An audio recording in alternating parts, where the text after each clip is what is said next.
Oke, di sini ada yang ingin menceritakan kira-kira prinsip kerja dari transistor itu gimana sih? Dua video tersebut itu menjelaskan mengenai prinsip kerja transistor, ya.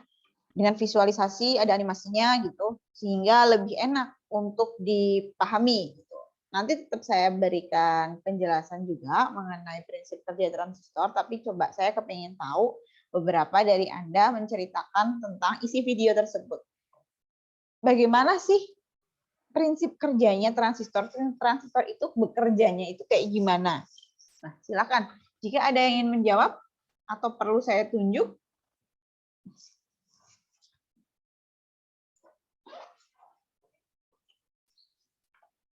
Nah, kalau nggak ada yang jawab ya sudah saya tunjuk aja berarti. Oke.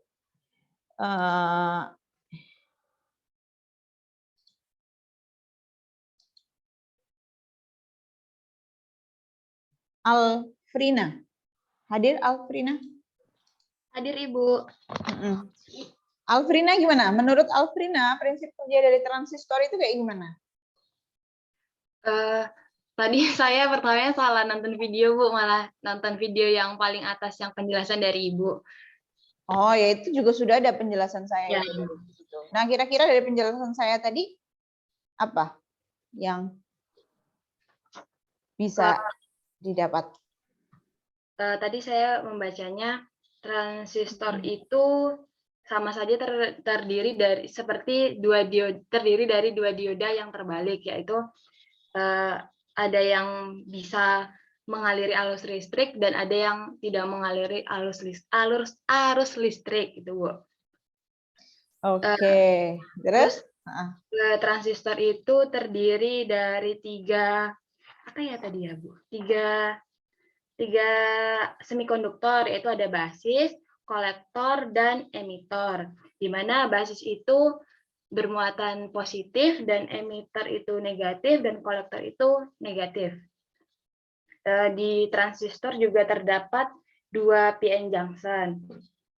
Di transistor itu terdapat doping yang sedikit, di mana doping tersebut itu menurunkan konduktivitas atau meningkatkan reaktivitas.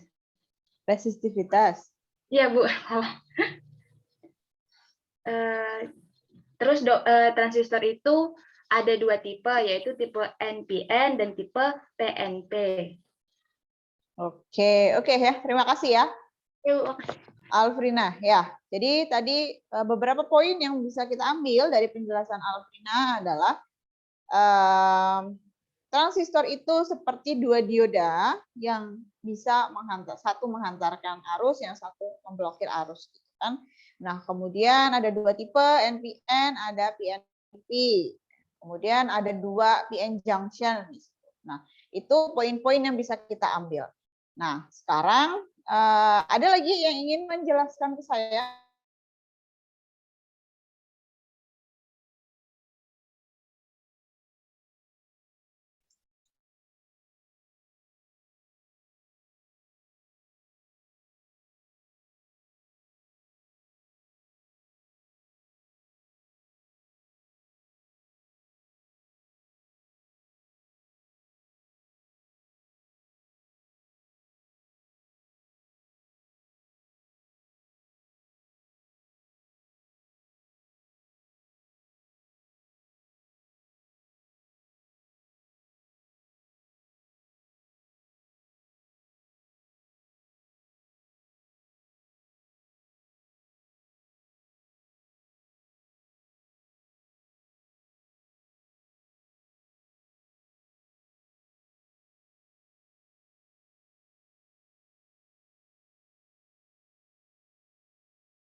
Oke, mohon maaf ya. Tadi saya terlempar. Ini sepertinya sinyal di lab ini lagi nggak bagus. Suara saya terputus-putus ya? Enggak, Bu. Jelas. Sudah, oke. Ya, untuk antisipasi aja ya. Jadi nanti kalau misalnya saya menghilang, ini sinyalnya lagi susah. Kalau misalnya saya menghilang lebih dari 15 menit, berarti kelas terpaksa dibubarkan dan Anda bisa melihat penjelasan saya di Bismarck. Ya, kalau misalnya saya hilang 15 menit. Tapi kalau misalnya enggak, ya ditunggu saja dulu ya. Oke, semoga baik-baik saja koneksinya. Oke, saya lanjutkan. Salam. Saya lanjutkan prinsip kerja dari transistor. Aliran elektron dan hole itu kayak gimana? Ada yang ingin menjawab atau nanti saya tunjuk lagi?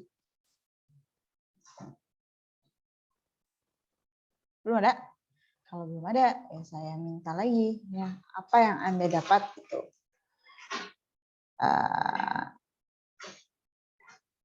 Jovan.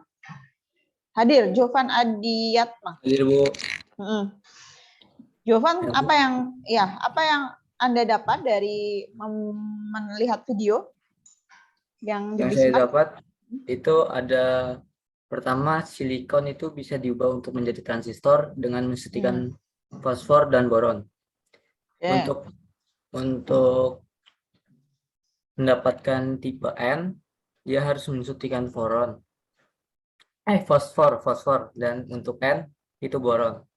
Nah, transistor bekerja dengan cara dialiri listrik sehingga elektron yang di tipe N mengalir ke tipe P. Oke. Lagi? Sudah? Udah. Sudah, oke. Sudah? Atau lagi? Jovan, udah. Udah, Bu. Oke, ya. Thank you ya, Jovan ya. Oke. Ada lagi yang ingin mungkin volunteer, ada yang mau mengungkapkan jawabannya ya mengenai prinsip kerja dari transistor itu bagaimana? Ada? Siapa lagi ya? Baskoro.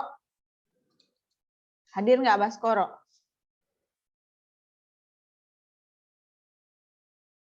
Baskoro itu artinya matahari ya? Hadir, Pak. Hadir, Bu. Ya.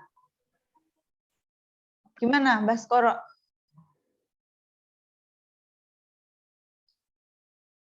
Apa yang kamu dapat? Halo, Baskoro. Baskoro itu matahari, artinya menyinari, menjadi penerang teman-temannya ini loh.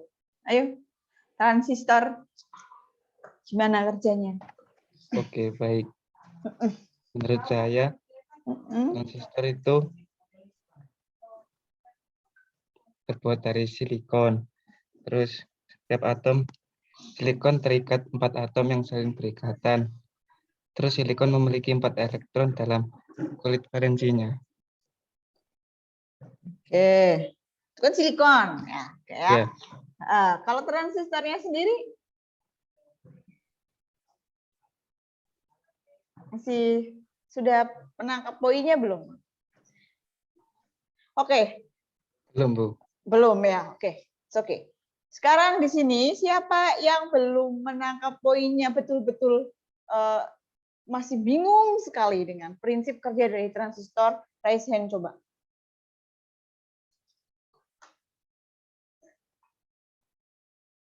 Oke. Banyak ya, nyari semua nih.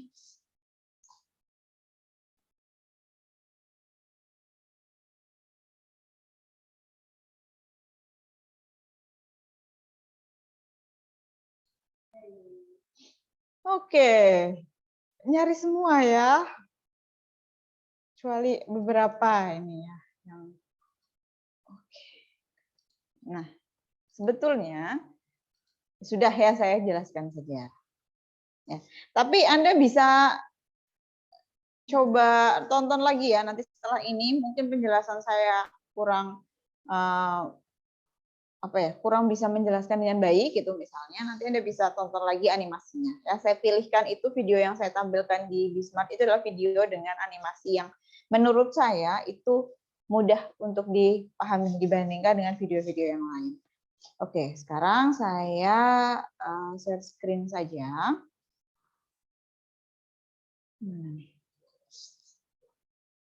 Kok nggak ceria, Bun? Kayaknya suntuk amat.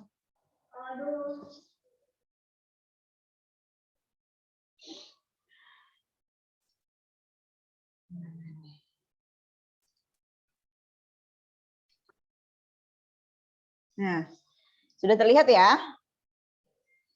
Nah, jadi, kalau kemarin kita bicara mengenai dioda, itu kan dioda terdiri dari material tipe P dan tipe N, gitu kan? Semikonduktor tipe P, tipe N digabungkan, gitu. Kemudian ada junction di situ ya, ada sambungan, gitu.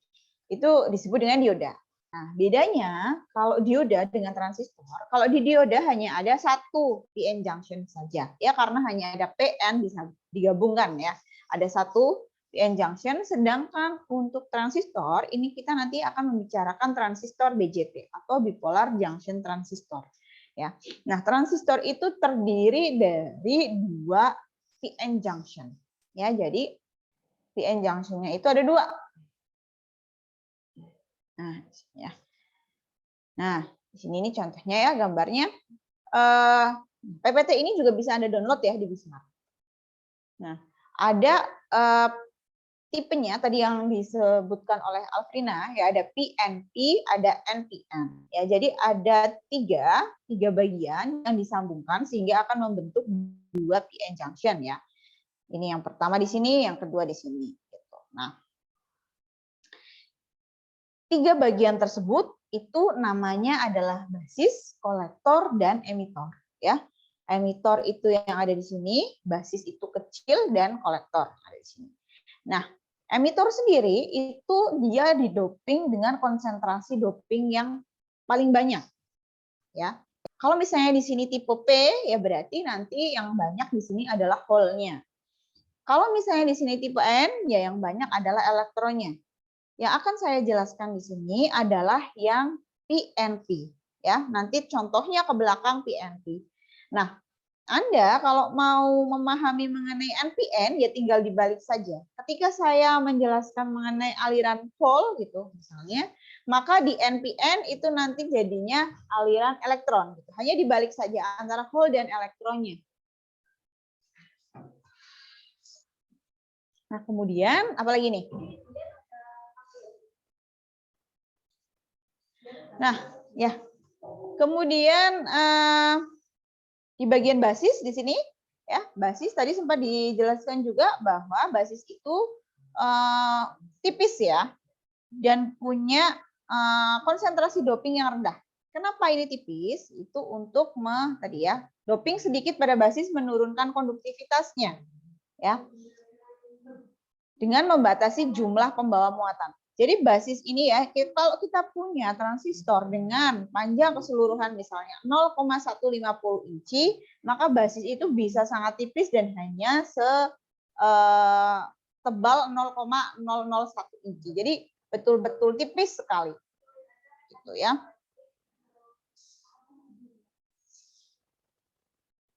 Apa tadi sampai mana saya? Saya lupa nih. Oke, ya. Nah, kalau kita bicara mengenai dioda, dioda itu tidak bisa menguatkan sinyal, ya kan? Dioda itu hanya berfungsi untuk menyearahkan. Kalau misalnya dia forward bias, dioda akan mengalirkan arus, dan kalau reverse bias, dioda akan memblokir arus. Nah, kalau transistor itu punya satu fungsi dasar, yaitu sebagai penguat, ya. Jadi transistor itu dia bisa menguatkan sinyal, gitu ya. Nah, kita sebut bipolar itu karena merujuk pada material yang digunakan. Jadi kita kan nanti menggunakan elektron dan hole ya, di mana memiliki polaritas yang berlawanan, positif dan negatif, gitu ya. Sehingga kita sebut ini sebagai bipolar junction. Nah, transistor yang satu lagi itu ada transistor FET atau field effect transistor ya. Nanti beda lagi. Ya, yang kita bahas yang BJT saja dulu. Cara kerjanya atau prinsip kerjanya itu bagaimana sih?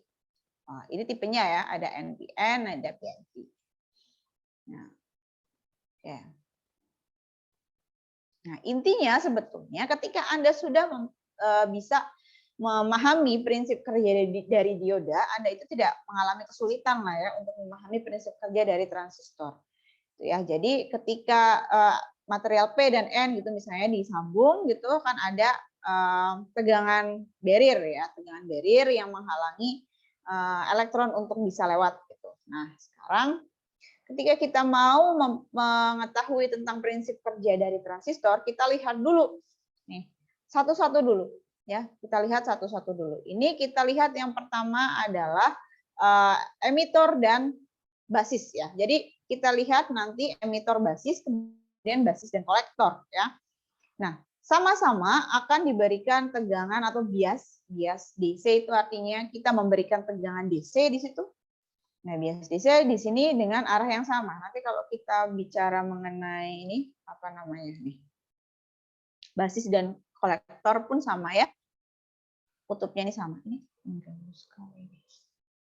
Oke, sekarang kita ke sini dulu.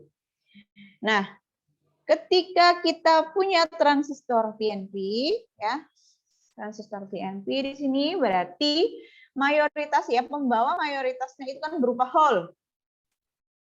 Berupa hole ya. Kalau saya memberikan tegangan DC dengan polaritas seperti ini, positif itu masuk ke yang P, emitor, dan negatif itu masuk ke basis, di mana itu adalah tipe N gitu ya. Ini kan ada forward bias, kan? Forward bias. Nah, karena tadi emitor dia punya doping yang tinggi, konsentrasi doping yang tinggi, maka akan ada aliran pembawa mayoritas yang besar ke arah sana. Pembawa mayoritas berupa hole, ya. Hole itu mengalir banyak ke sana. Kemudian, nah sampai di basis ya, kalau kita lihat di sini ya, kalau saya lihat nih basis dan kolektor, yang positif ini masuk ke N, yang negatif masuk ke kolektor, maka ada ngantuk nggak ya? Saya lihat wajah-wajahnya kok sepertinya tidak ceria. Aduh, jangan ngantuk dulu ya. Nah, basis ke kolektor di sini. Ini reverse bias. Yang satu forward bias, yang satu reverse bias ya. Yang satu reverse bias berarti di sini diblok arusnya. Seharusnya kan arusnya diblok kan. Nah, fungsi dari basis yang tipis tadi gimana? Fungsi basis yang tipis ini ya, fungsi basis yang tipis ini itu ya. Jadi ketika ada pembawa mayoritas gimana Laras?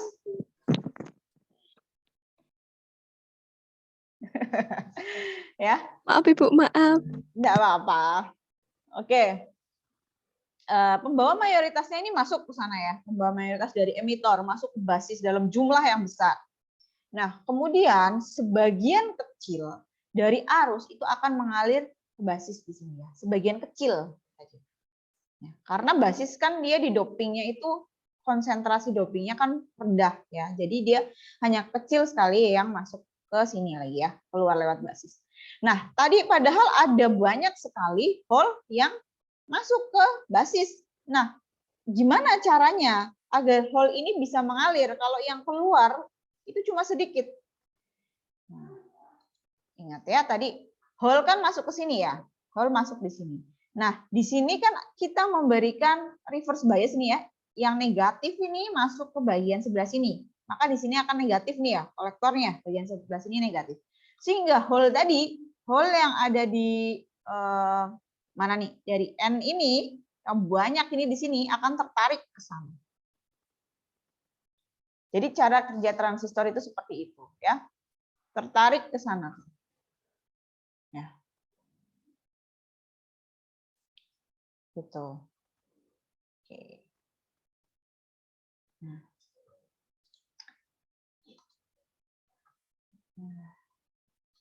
Nah, gini. Oke, seperti itu ya. Jadi nih arus ya emitor ke sini ya, ada aliran pembawa mayoritas whole ini ke sana sana ya, banyak sekali. Sebagian kecil masuk ke basis ini ya. Sebagian masih keluar ke basis ini karena adanya ini ya, polaritas dari sini akan tertarik ke sana. Ya. Segini. Nah, seperti ini yang besar ini adalah pembawa mayoritasnya. Nah, di sini ada pembawa minoritas atau arus bocor namanya ya, atau leakage current ya bahasa Inggrisnya. Nah, kalau Anda mempelajari mengenai reverse bias, kan walaupun dia memblokir arus, tidak sepenuhnya terblokir kan. Ada sebagian kecil sekali arus yang bisa lewat, yaitu pembawa minoritas itu. Nah, jadi,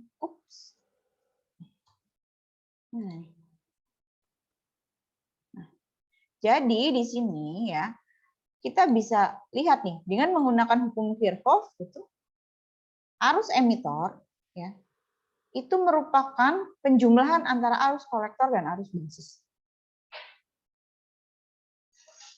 Ya. IE, arus emitor, itu merupakan IC ditambah dengan arus basisnya. Oke. Sedangkan arus kolektor, saya tulis saja nih.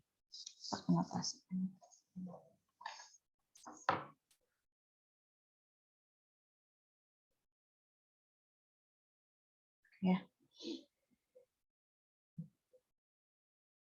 Ya. Kenapa ini nggak bisa diklik nih?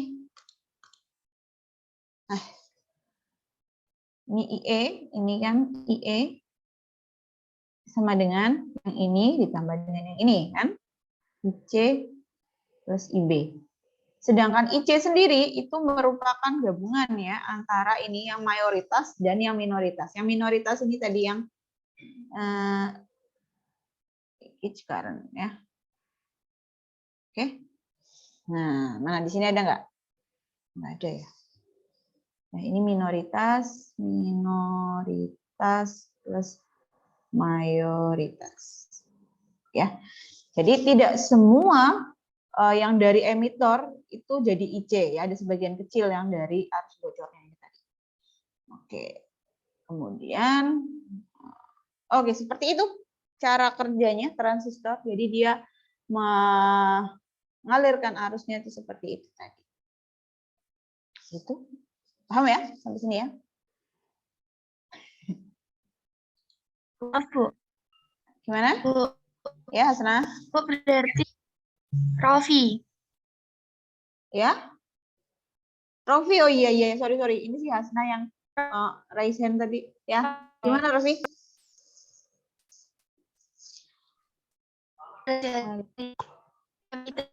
Dia forward bias yang bias itu, Bu. Aduh, Rofi, putus-putus suaranya. Gimana? Yang satu forward bias, yang satu reverse bias. Gitu pertanyaannya ya? Iya. Iya, betul. Ya. Ya, yang satu forward bias, yang satu reverse bias. Betul. Jadi ketika kita memberikan tegangan gitu ya, tegangan ini, maka dia akan punya prinsip kerja seperti ini ya. Nanti untuk daerah aktif, daerah kerja dari transistor nanti akan saya perlihatkan mana ya. Ada nggak di sini ya? Nah, di sini nih ya. Nah, nanti oke, sebelum itu Rofi ditahan dulu ya. Nanti saya jelaskan sampai sini ya. Ya, Bu. Terima kasih. Ya, tapi untuk prinsip kerjanya bisa ditangkap ya. Ngajar, Mbak. Ngajar apa kan? Oke, sekarang kita ke konfigurasinya.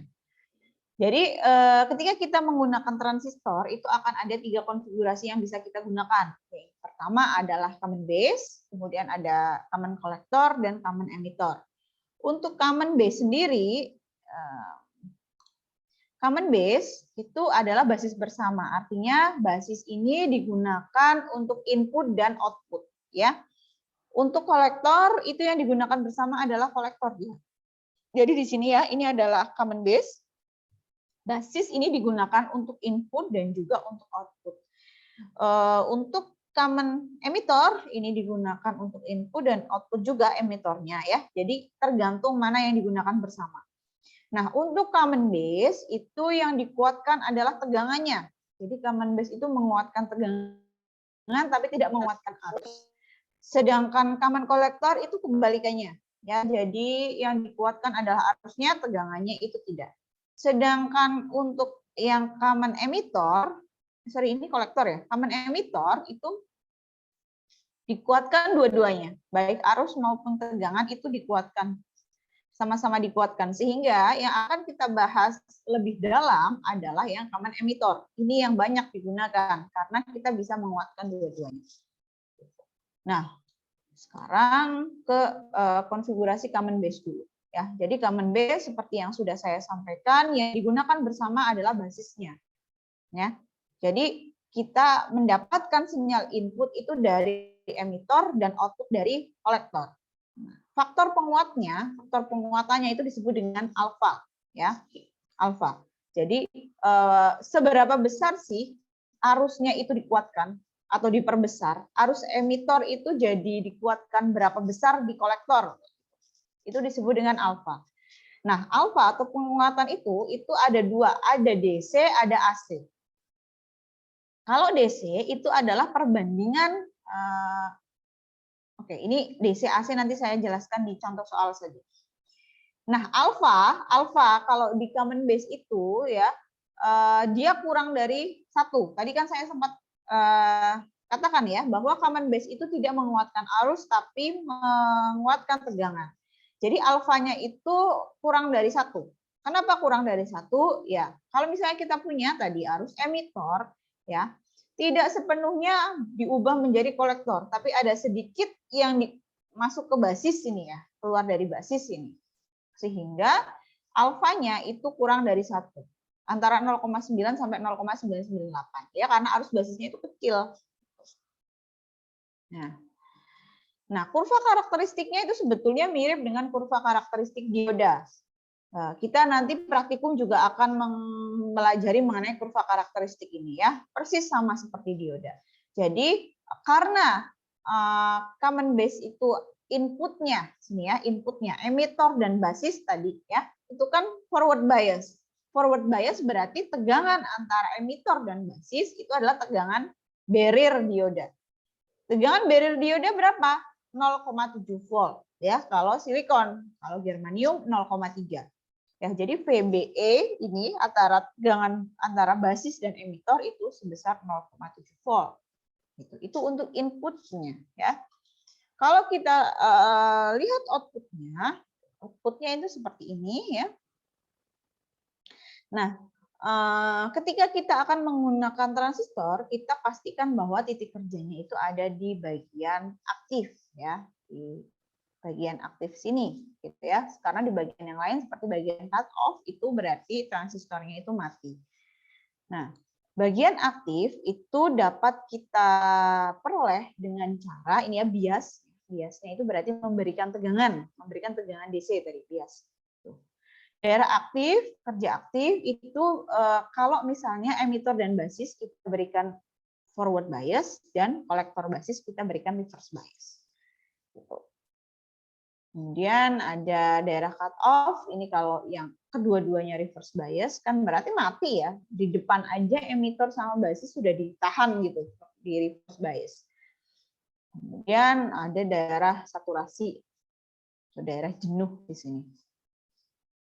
Gitu. Oke. Nah, ini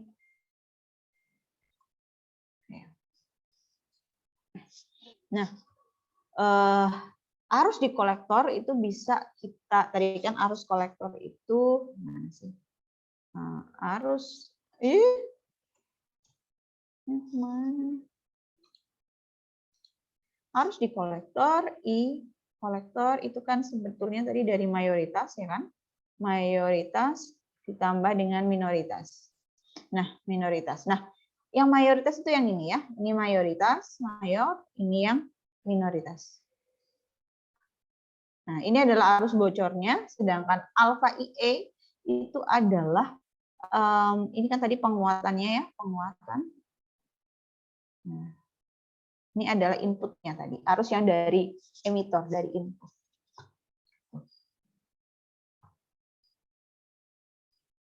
Nah, kemudian biasing ya tadi. Biasing itu pemberian bagaimana sih kita memberikan tegangan DC, agar kita bekerja di daerah aktif, yaitu yang satu forward bias, yang satu reverse bias. Intinya sih itu yang ingin saya perlihatkan di sini. Gitu. Oke. Sedikit lagi ya sebelum nanti saya kasih jeda deh untuk bisa memahami. Nah, transistor itu kan punya fungsi untuk menguatkan, kan? Nah, kalau misalnya kita punya rangkaian common base ya, di sini ada transistor, dia konfigurasinya common base, base-nya itu basis dipakai untuk input dan output di sini. Tegangan input itu 200 mV, kemudian tegangan outputnya belum ada ya, ini ya, load-nya belum ada. Ini PNP itu, nah seperti ini ya. Nah, di sini resistansi input Anda bisa lihat, resistansi inputnya itu kecil, sedangkan resistansi outputnya itu besar. Ya, resistansi input yang kecil ini karena emitor dan basis itu forward bias. Ya, forward bias kan berarti resistansinya kecil kan.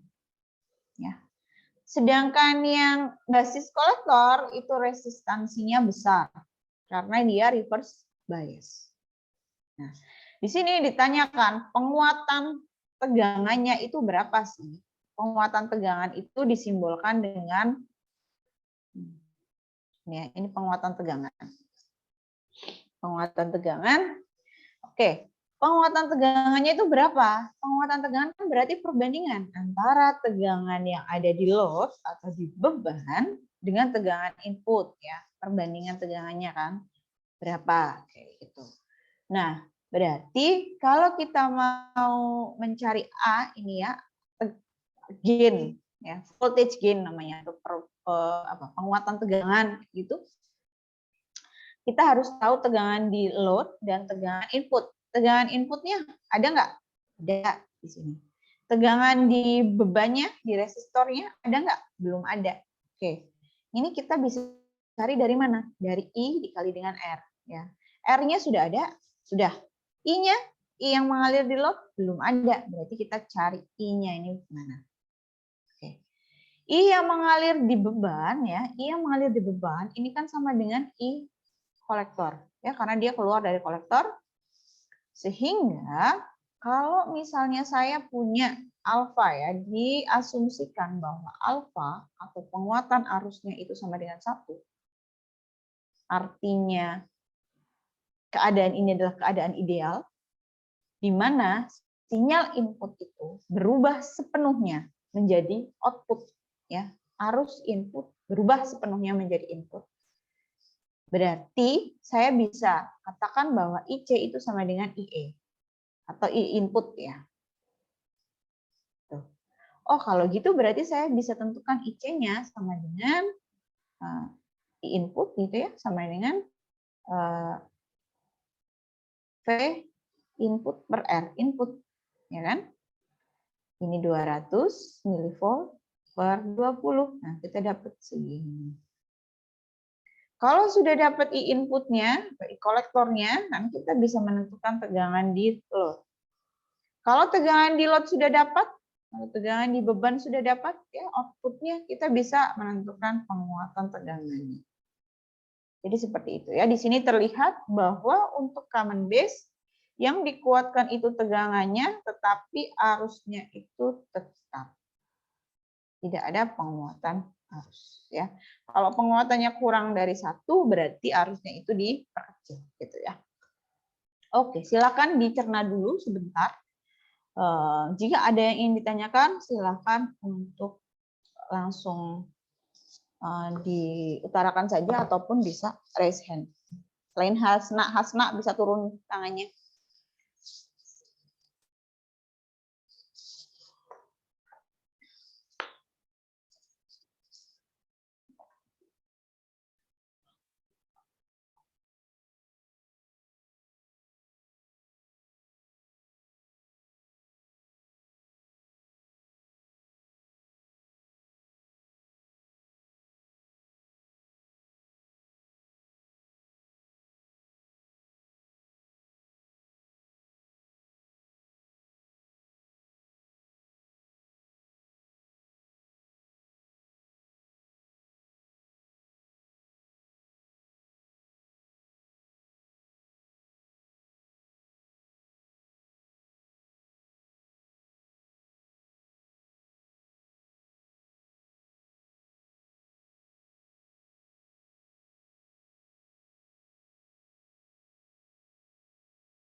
Sudah?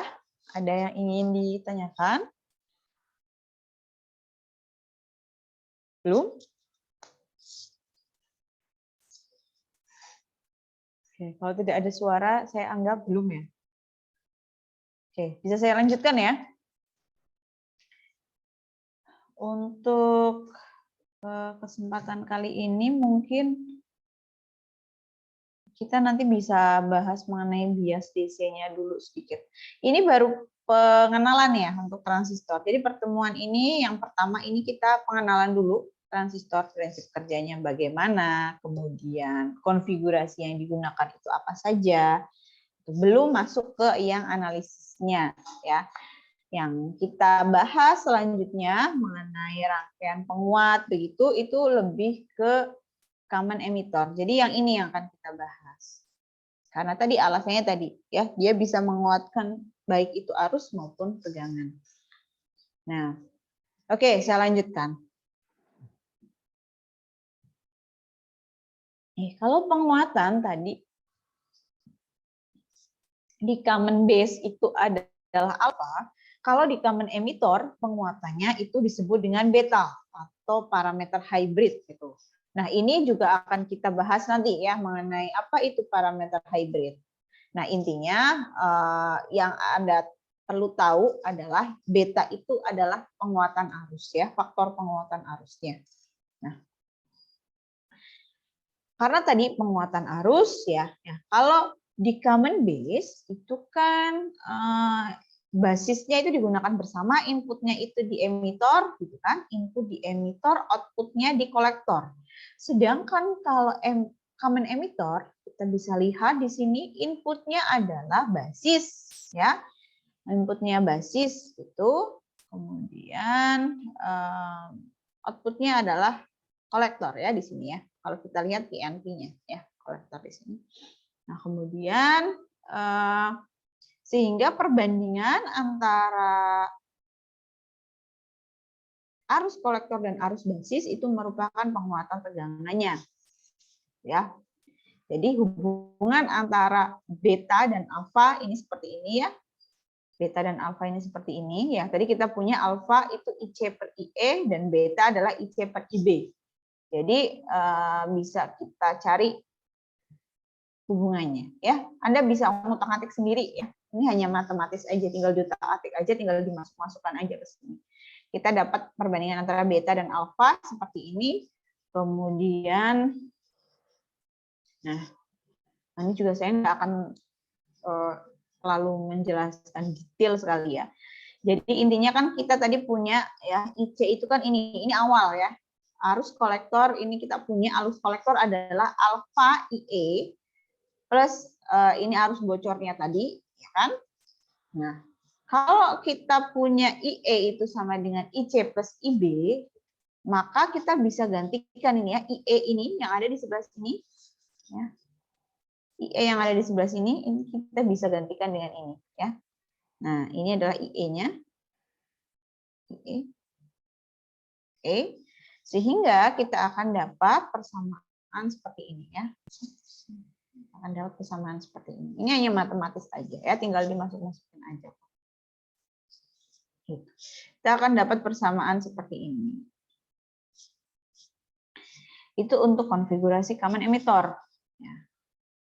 Kemudian kurva karakteristiknya pun sebetulnya untuk input itu sama ya, bersama dengan VCB ya, dengan common base gitu.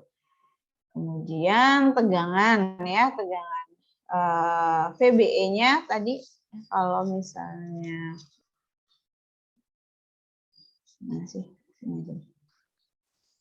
ya, inputnya kan berarti VBE ini ya, VBE itu sama karena dia forward bias, berarti 0,7 itu. Kemudian nah, yang membedakan di sini ya, membedakan sedikit kurva karakteristik outputnya.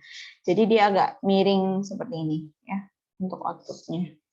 Nah, besok yang Anda lakukan praktikumnya yang ini, common emitter, kemudian dilihat kurva karakteristik input dan kurva karakteristik outputnya.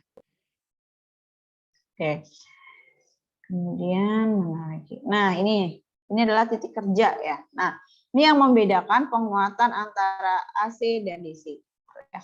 Jika saya punya suatu, ini saya kayaknya ambil dari bulan start deh kalau nggak salah. Saya punya kurva karakteristik output dari transistor itu seperti ini, kemudian IB-nya atau arus basisnya itu ini ya, 25 mikroampere dengan VCE itu 7,5 volt ya, VCE 7,5 volt sini ya. Di sini ini 7,5 volt. Tentukan betanya. Jadi beta itu ada yang beta AC, ada yang beta DC. Kalau beta DC itu adalah perbandingan antara ini ya, arus ya ketika di titik kerja, tepat di titik kerja di sini ya. Di sini itu berapa arusnya ya. Arusnya di sini di titik kerja sini IC-nya berapa di sini. Ya. Ini berapa gitu. Nah, di sini kan sekitar 2,7 ini ya, di sini ya 2,7 dibagi dengan IB-nya. IB-nya, oh ini ada di tengah-tengah nih antara 30 mikroampere sama 20 mikroampere, berarti 25 mikroampere. Nah, berarti tepat di titiknya, tepat di titik kerjanya ya, dibandingkan maka akan dapat penguatan DC-nya ya, harus DC. AC-nya kayak gimana? Kalau AC itu adalah delta atau perbedaan antara arus kolektor dan arus basis, tapi deltanya ya. Kita ambil setengah ke atas sama setengah ke bawah.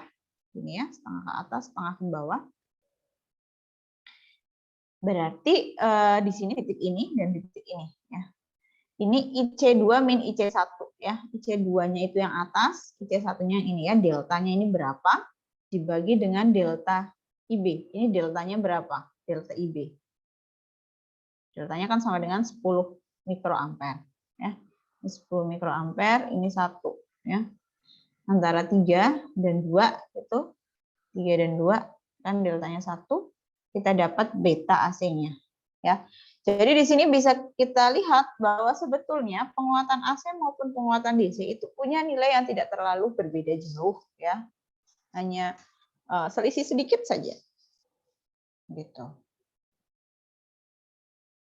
Oke. Kalau saya jelasinnya kecepatan itu disampaikan saja ya via chat misalnya, kalau nggak mau pakai voice, pakai chat aja, Bu bisa dipelankan gitu kecepatannya. Nah, kadang kalau saya semangat itu nggak sadar saya itu.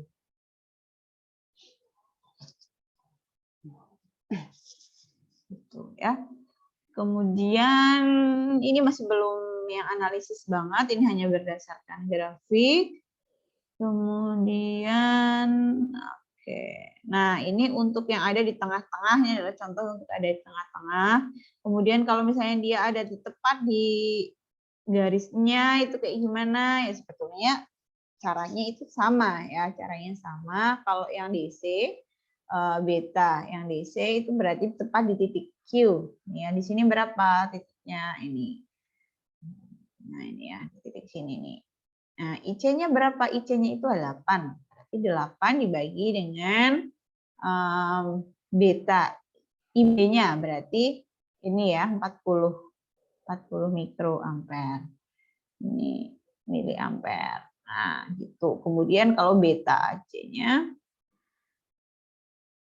tarik setengah sini, tarik sini setengah. Titik ini dan titik ini bedanya berapa? Berarti berapa itu ya?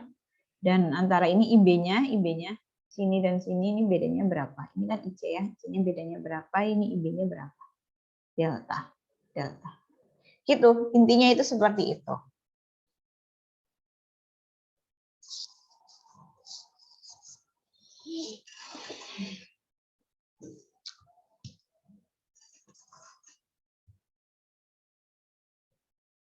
Tuh, kemudian apalagi biasing ya.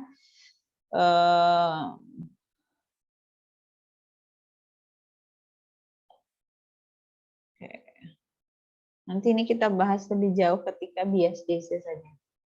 Nah, yang terakhir adalah konfigurasi common collector ya, sedikit lagi. sedikit lagi. Konfigurasi common collector. Nah, di sini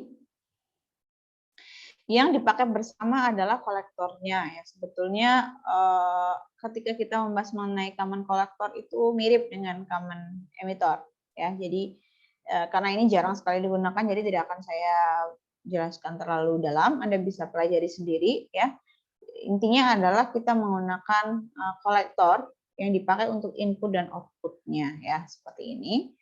Kemudian, nah, oke, sekarang ke pengaruh temperatur ya, sedikit saya tambah. Nah, jadi transistor itu kan terdiri dari bahan semikonduktor ya. Kita tahu bahwa bahan semikonduktor itu dia sensitif terhadap panas. Ketika kita memberikan energi berupa panas itu, maka bisa digunakan untuk mengeksitasi elektron, kan?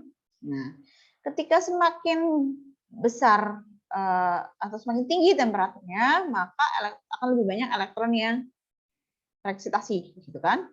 Sehingga menyebabkan arus bocornya itu naik. Nah, kalau misalnya temperaturnya naik, apa yang terjadi? VBE itu akan turun. Untuk menghasilkan IC akan turun. VBE itu apa? VBE adalah ini untuk common base ya. VBE itu kan tegangan antara basis dan emitor ya. Berarti kan input yang 0,7 tadi, 0,7 volt ya. Karena ada forward bias di situ. Forward bias berarti kan tegangannya itu 0,7 ya. Ketika temperaturnya naik, maka untuk menghasilkan arus kolektor yang sama itu kita tidak membutuhkan tegangan yang besar gitu untuk melampaui itu. VBE-nya itu bisa jadi 0,6 atau bisa jadi 0,5 kayak gitu, tergantung dari temperaturnya. Di mana koefisien perubahan temperatur yang jadi ketika naik 1 derajat Celcius maka akan turun 2,5 mV untuk VBE-nya. Gitu ya. Kemudian mana nih? Nah. Oh, saya sepertinya di Bismart sudah ada belum ya? Di Bismart sepertinya sudah saya upload ya, handout judulnya. Handout yang ini handout mengenai transistor kalau nggak salah ya. Itu saya ambil dari bukunya Pak Herman Dwi Suryono. Untuk pembahasan kita dari transistor ke belakang, nanti buku yang digunakan itu ada 2, yaitu Boylestad sama bukunya Pak Herman Dwi Suryono. Nah, Pak Herman itu kalau Anda cari bukunya ada elektronika analog, ada elektronika, teori elektronika dan penerapan gitu. Itu nggak ada satu buku, tapi per bab gitu loh. Jadi akan saya berikan sebelum pembahasan ya. Misalnya sekarang nih, saya bahas ini, Anda bisa download sebetulnya di Bismart. Atau bisa saya kirimkan nanti di grup gitu ya, bareng sama coret-coretan seperti biasa kayak gitu. Nah, cuma ini karena saya nggak lewat apa? OneNote gitu. Jadi hari ini nggak ada coret-coretan ya. Anda tinggal download aja PPT-nya. Kan tadi coret-coretannya sebetulnya nggak terlalu yang penting-penting banget kan. Oke, ya saya kirimkan handout-nya atau sebelum atau sesudah lah ya nanti. Sesudah aja mungkin atau sebelum ya. Ya gampang lah. Oke, kita ke sini nih. Ke mana ini ya? Temperatur. Nah, di sini ketika temperatur awalnya itu 25 derajat Celcius ya. Kita punya VBE 0,7 volt. Dia bisa menghasilkan 10 mA. Kemudian ketika dinaikkan menjadi 50 derajat Celcius suhunya, saya membutuhkan VBE berapa sih agar IC-nya itu arus kolektornya itu tetap 10 mA. Dengan menggunakan persamaan ini. Ya, jadi VBE dikali dengan T1, VBE saat T1 itu dikurangi dengan delta T dikali dengan koefisiennya tadi ya, koefisien suhunya tadi 2,5 mV per derajat Celcius ya. Jadi nanti akan didapatkan ini. Ya intinya adalah VBE awal dikurangi dengan delta T dikali dengan koefisiennya. Kita akan dapatkan. Nah tadi didapatkan 0,7 volt kan. Nah ternyata ketika saya naikkan suhunya, saya hanya membutuhkan 0,637 volt untuk menghasilkan arus 10 miliampere. Jadi seperti ini ya, ada pergeseran di sini. Pergeseran di sini. Seperti itu. Ya. Oke, ini MOSFET besok aja. Oke. Nah, intinya itu yang akan kita pelajari, hari ini sudah kita pelajari hari ini itu. Prinsip kerja transistor, bagaimana konfigurasinya, ya silakan Anda pelajari lagi.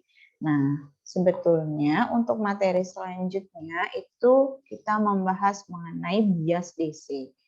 Bias DC transistor bipolar. Nah, cuma kayaknya kalau ini kita berapa menit ini? Udah ada 40 menit ya.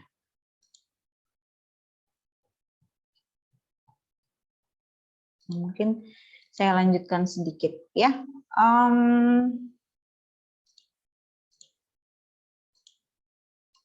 Sebentar.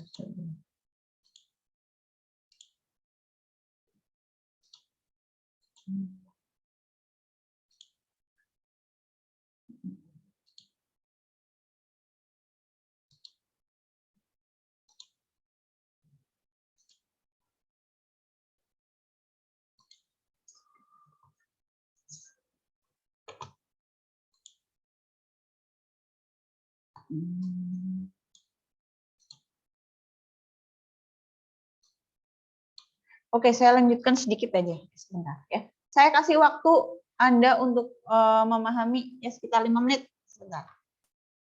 Ya, silakan.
Oke, baik.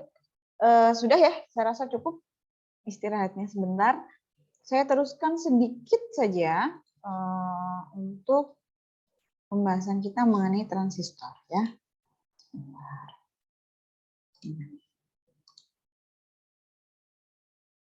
Oke, ya sudah terlihat ya.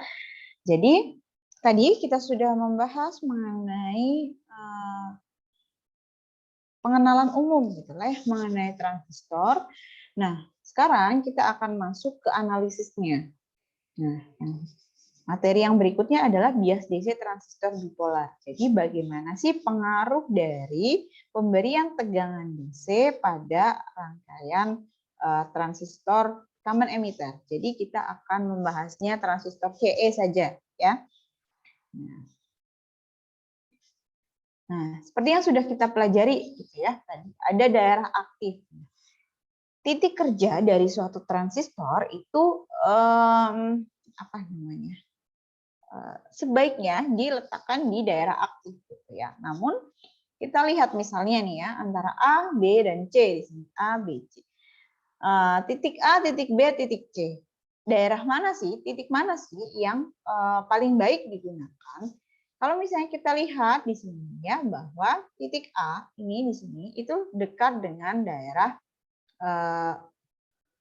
saturasi dan daerah cut off gitu ya, di mana kurvanya itu dia tidak terlalu linear. Di sini tidak terlalu linear ya. Jadi sinyal outputnya itu nanti bisa cacat. Nah, kalau misalnya kita punya sinyalnya sinusoidal gitu, mungkin di daerah sini sinyalnya bisa ada yang terpotong seperti itu. Kemudian untuk titik C di sini itu dekat dengan batas maksimum. Ini adalah batas maksimum ya. Jadi untuk titik C sendiri karena dia dekat dengan batas maksimum, maka rangkaiannya itu akan menjadi cepat panas ya. Jadi kalau melebihi dari maksimumnya itu maka komponennya itu bisa rusak. Nah, sehingga titik B itu dianggap sebagai pilihan terbaik di antara ketiganya. Ya, karena daerah sini pokoknya dicari di daerah yang di tengah-tengah lah gitu. Maka sinyalnya itu bisa lebih optimum gitu. Nah, ketika kita membicarakan mengenai bias DC, maka akan ada dua analisis, yaitu yang pertama adalah analisis input dan analisis output sebetulnya. Nah, untuk menentukan titik kerja, jadi ya, kita misalnya punya rangkaian gitu. Punya rangkaian, titik kerjanya ada di sebelah mana sih? Berarti dia bekerja untuk CIC, maksudnya arus kolektornya itu berapa, dan tegangan antara kolektor emitornya itu berapa. Kayak gitu kan, yang mau kita cari kan itu, dari titik kerja gitu ya. Nah, itu sebetulnya bisa kita lakukan dengan melakukan analisis input dan analisis output. Jadi ada tiga yang akan kita cari, yaitu IC di sini ya, IC. Kemudian ada VCE ya, dan ada IB. Jadi tiga yang kita cari. Nah, analisis input itu dilakukan untuk mengetahui parameter yang ada di input, yaitu IB-nya. Nah, ketika kita punya kapasitor di sini, kapasitor, nah ini ada DC gitu ya. Kalau kita memberikan kapasitor kan berarti nah, kita anggap kapasitornya itu adalah rangkaian terbuka. Jadi ini rangkaian terbuka sehingga kita hanya melihat yang bagian sebelah sini saja. Ya. Pertama, kita menggunakan hukum Kirchhoff. Jadi yang kita jadikan pegangan adalah hukum Kirchhoff untuk arus ya. Ya, arus dan tegangan sih nanti. Nah, di bagian input, yang pertama adalah lakukan analisis di bagian input.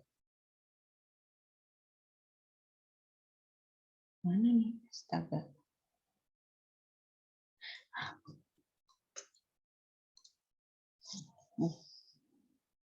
Di bagian input sini ya. Ini input itu untuk menentukan ini IB-nya ya. Menentukan IB. Ini nanti saya kirim PPT-nya ya. IB. Nah, ini kan kita lihat di sini IB itu kan ada di input kan? Misalnya. Nah, VCC ini adalah tegangan DC-nya yang diberikan ya. DC-nya, tegangan DC. Nah, Ingat ya bahwa ketika kita punya nih ya inputnya ini, kemudian dilewatkan ke rangkaian, maka akan ada pembagian tegangan gitu kan. VCE itu akan terbagi menjadi tegangan di sini dan tegangan di sini. Itu antara ini basis, ini ada emitor. Ini kolektor ya. Emitor ini yang lambangnya gini nih, ada apa? Ada panahnya ya. Nah, di sini kan kita berarti akan punya ya VCC itu kan sama dengan ini ya tegangan di RB ditambah dengan tegangan di basis emitor kan arusnya nanti jalannya ke sini, dari sini jalan ke sini, nanti menuju ke ground ya, ini ground. Nah, VRB itu apa? VRB itu kan berarti RB dikali dengan IB kan, karena arusnya yang mengalir di sini IB ditambah dengan VBE ya, sini ini nih, kita dapat ini. Nah, kalau kita sudah dapat ini berarti IB diketahui.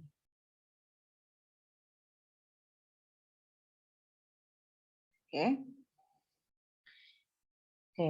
Di sini pemberian VCC nih ya. VCC itu kan tetap. Misalnya saya mau memberikan dia rangkaiannya itu 12 volt misalnya. Ini 12 volt. Kemudian VBE itu kan misalnya forward bias kan berarti 0,7 volt ya kan nilainya. Jadi VBE ini 0,7 volt kalau silikon ya.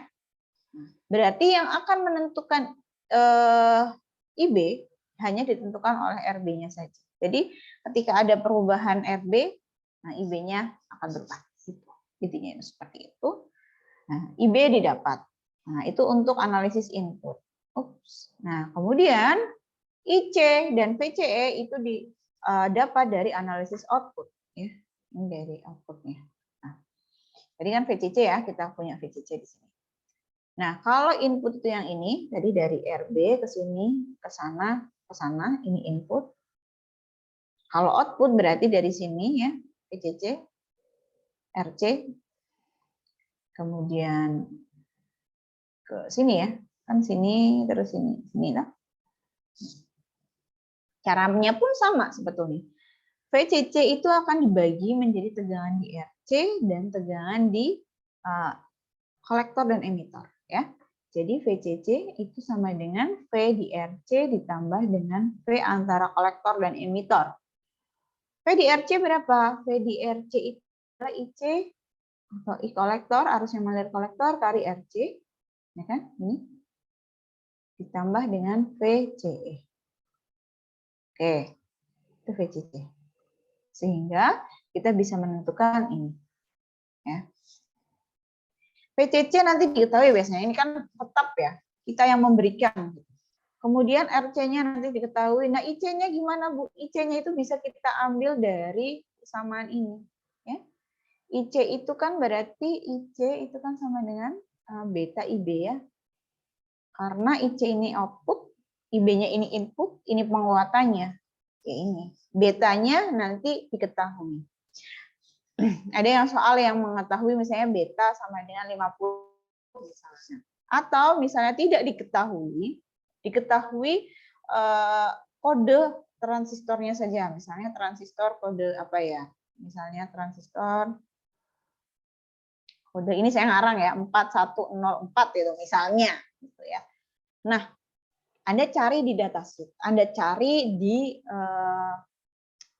internet gitu, datasheet dari transistor ini. Nah, itu akan ada HFE-nya itu berapa. Nanti saya tunjukkan datasheet-nya ya. Kemudian dari sini tadi Anda sudah dapat ya. Persamaan ini kan sudah dapat ini dari output.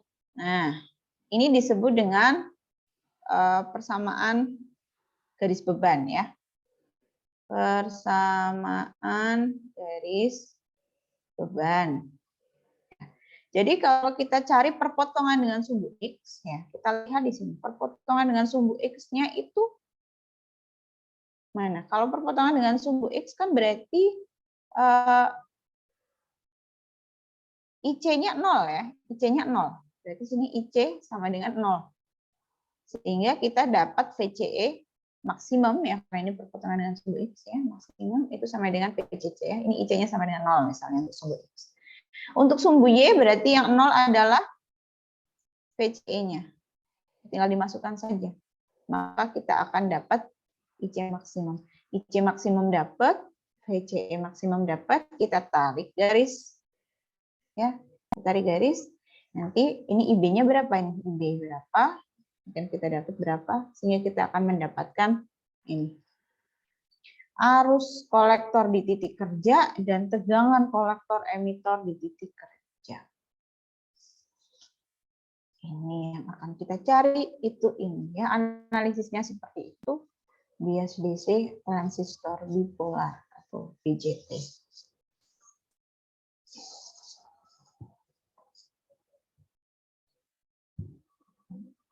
Oke. Ini saya kirimkan nanti. Nah, sekarang saya tunjukkan datasheet-nya saja. Nah, untuk materi berikutnya kita bahas minggu depan ya. Oke.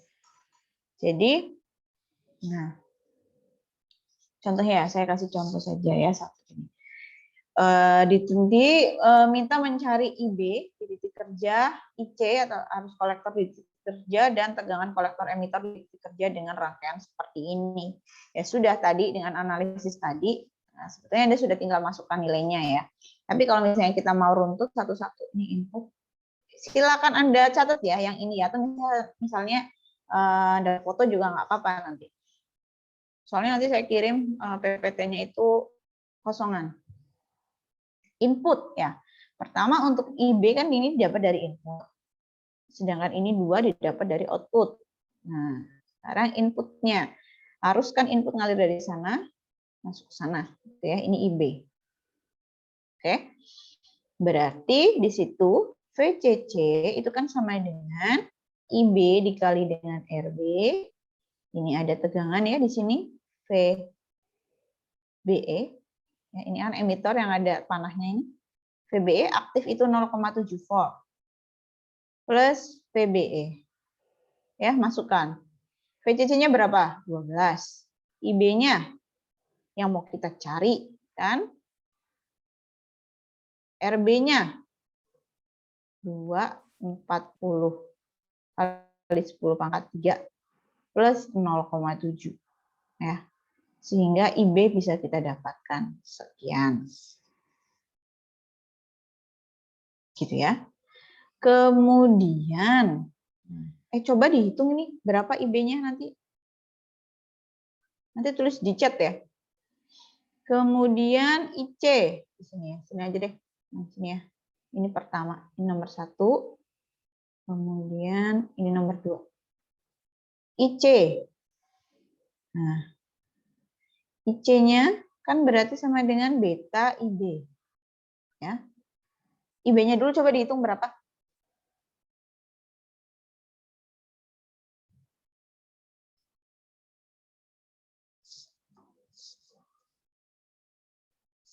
Kita sampai 1150 ya. Sudah ada yang menghitung berapa IB-nya?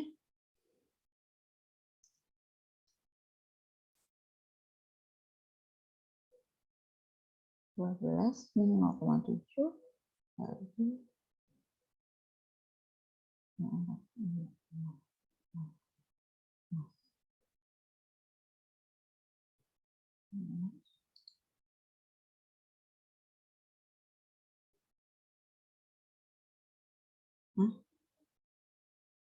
Laras. 20.000, besar banget. IB itu kecil, 12 kan dikurangi 0,7. 11,3 dibagi 24. Kecil ya, IB itu kecil sekali. Ini saya, wah ini kecil sekali ya. Nih. Ya, 4,7 kali 10 pangkat min 5 atau 47 kali 10 pangkat 6 ya. Ya, thank you ya. Ini kecil sekali kan, berarti ini 4,7 kali 10 pangkat min 5. Oke. IC-nya berarti beta IB 50 gitu ya. 50 dikali dengan 4,7 kali 10 pangkat min 5. Wah, kecil banget kan? Berapa itu ya IC-nya. Kemudian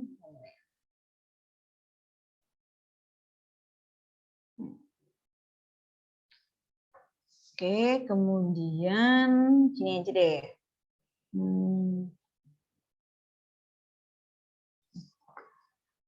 Yang ketiga, VCE. Ingat ya, ini itu IC di titik kerja, VCE di titik kerja. Yang ini belum di titik kerja ini, belum. Ya. Kemudian VCE-nya berapa nih VCE? VCE itu kan berarti dari VCC sama dengan output ya, sini. VCC itu IC kali RC plus ini ada tegangan antara sini ya, VCE ya, plus VCE sehingga VCE ini 12, IC-nya kita dapat berapa tadi? RC-nya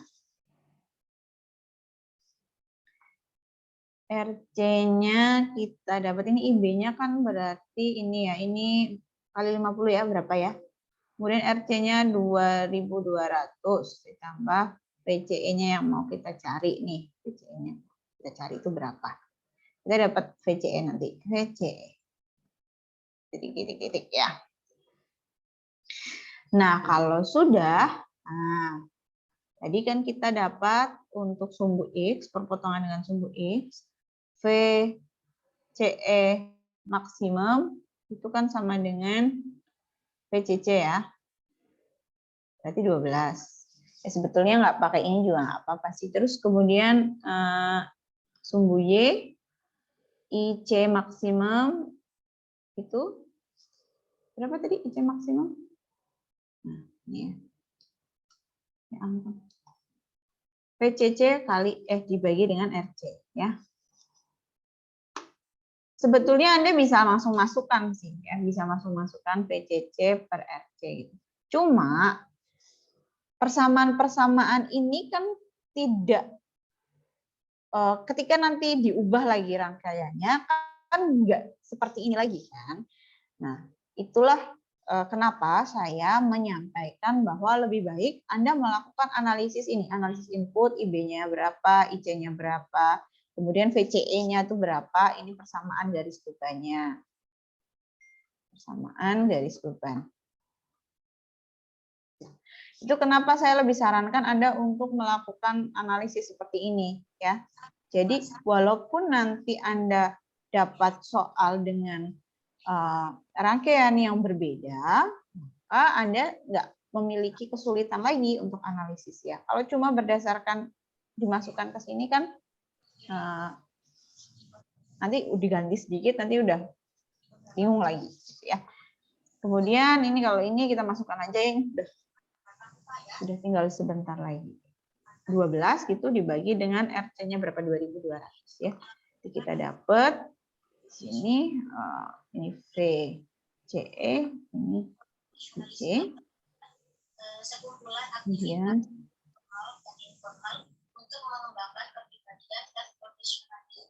ini yang mendua sama saya siapa ini? Amalia lagi kuliah juga, Amalia.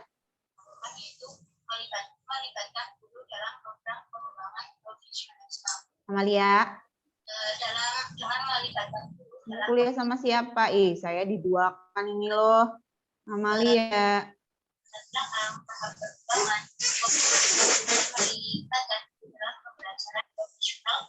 Sehari-hari di sekolah. Kemudian upaya yang selanjutnya yaitu meningkatkan kompetensi melalui sertifikasi guru. Nah, sertifikasi guru ini merupakan salah satu cara meningkatkan kualitas guru melalui peningkatan kompetensi disertai dari kesiapan finansial. Saya suara saya kedengeran nggak? Dengar, Bu. Oh iya ya. Ini apa? Di tempat saya tuh nggak stabil. Ada notifikasi internet saya nggak stabil. Lagi Amalia? Hey. Amalia Ramadhani. Bikin saya hafal aja nih sama kamu. Nanti saya tanyain lo. Menarik dan mewujudkan komunikasi yang kemudian upaya yang terakhir yaitu aktif dalam kegiatan ilmiah. Upaya ini dapat dilakukan dengan mendorong untuk mengikuti seminar dan forum ilmiah yang diselenggarakan baik oleh institusi maupun perguruan tinggi. Nah, dengan upaya tersebut, guru dapat berbagi dan memperoleh ide baru dalam menyelenggarakan pembelajaran yang berkualitas. Dan presentasi itu ada. Oke, ini saya stop aja nih. Ini saya stop dulu ya. Amalia tak mute aja.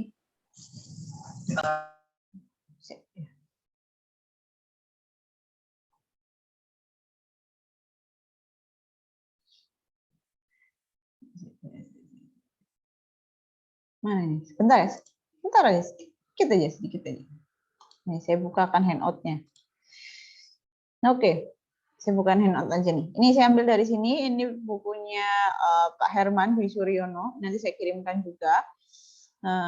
Berarti cari. Oh iya, ini sorry ya. Tadi IBQ ya, IB-nya tadi sudah IB di titik kerja ya, yang itu sudah di titik kerja.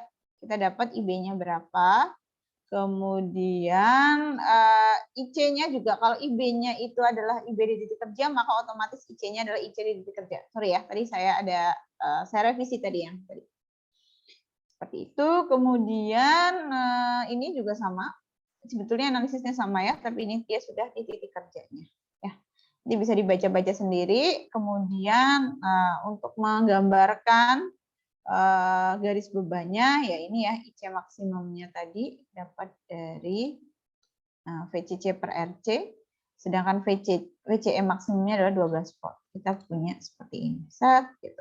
Kalau misalnya saya punya IC di titik kerjanya adalah 2,35, berarti nah kita tarik garis ya, di sini 2,35, ini kita tarik garis sampai memotong ke garis ini ya, garis titik kerja ini.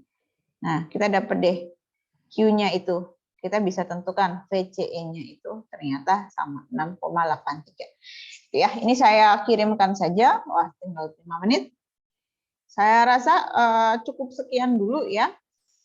Akhirnya Laras senang sekali sudah diakhiri.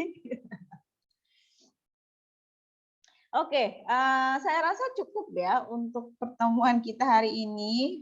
Silahkan Anda bisa baca-baca lagi apa yang sudah kita dapatkan. Nah, untuk hari Kamis praktikumnya itu langsung 2 ya besok. Clipper sama clamper, karena saya rencanakan tidak perlu membuat laporan yang panjang, itu hanya analisis biasa saja, kayak tugas biasa saja. Jadi tidak ada laporan yang ada dasar teori dan lain sebagainya. Saya jelaskan besok saja di praktikum. Nah, jadi 2 besok clipper dan clamper, baru setelah itu kita lanjutkan ke transistor.